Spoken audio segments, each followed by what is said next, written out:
The Gruffalo's Child, Julia Donaldson. The Gruffalo's Child. The Gruffalo said that no Gruffalo should ever see food in the deep dark wood. Why not? Why not? Because if you do, the big bad mouse will be after you. I met him once, said the Gruffalo. I met him a long, long time ago. What does he look like? Tell me that. It is terribly big and terribly bad. I can't quite remember, the Gruffalo said. Then he drew the minute and scratched his head. The big bad mouse is terribly strong, and his scaly tail is terribly long. His eyes are like pools of terrible fire, and his terrible whiskers are tougher than wire. One snowy night, while the Gruffalo snored, the Gruffalo's child was feeling bold. The Gruffalo's child was feeling brave, so she tiptoed out of the Gruffalo cave. The snow fell fast and the wind blew wild into the wood when the Gruffalo's child. Aha! Ooh-hoo! A trail in the snow. Whose is this trail? And where does it go? A tail poked out of the log pile house. Could this be the tail of the big bad mouse? Out slid the creature. His eyes were small, and he didn't have whiskers, no, none at all. You're not the mouse. Not I, said the snake. He's down by the lake eating Gruffalo's cakes. The snow fell fast and the wind blew wild. I'm not scared, said the Gruffalo's child. Aha! Oh-ho! Mark in the snow. Whose are these claw marks? Where do they go? Two eyes gleamed out of a treetop house. Could this be the eyes of the big bad mouse? Down flew the creature. His tail was short, and he didn't have whiskers of any sort. You're not a mouse. Not I, but he somewhere nearby eating Gruffalo's pie. The snow fell fast and the wind blew wild. I'm not scared, said the Gruffalo's child.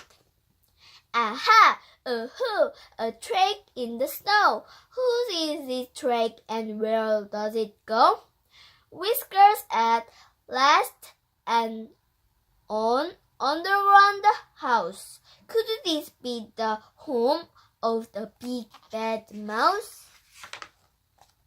Out slunk the creature. His eyes weren't fiery, his tail wasn't scaly, his whiskers went wiry.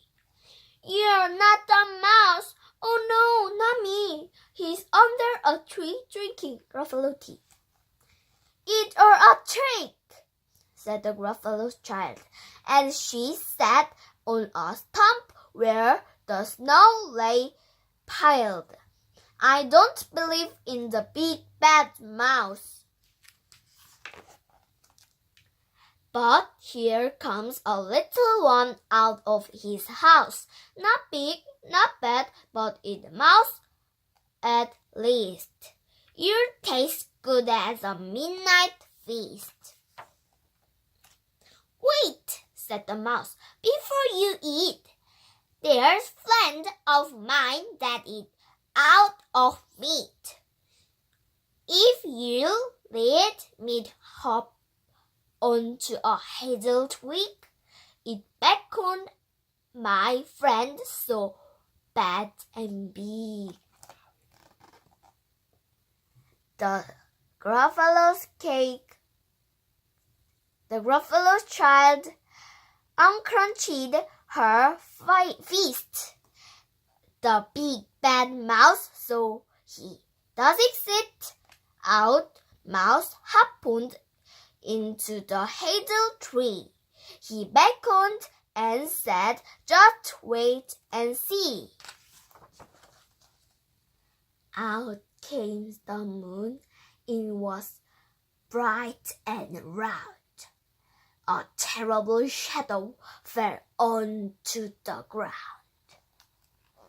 "Who is this creature so big, bad, and strong? His tail and his whiskers are terrible long. His ears are enormous, and over his shoulder he carries a nut and big as a boulder." "The big bad mouse! Ah!" yelled the Gruffalo's child. The mouse jumped down from the twig and smiled. "Aha! Print in the snow. Whose are these footprints? Where do they go?" The footprint led to the Gruffalo cave, where the Gruffalo's child was a bit brave. The Gruffalo's child was a bit less broad. The Gruffalo snored and snored and snored. The end.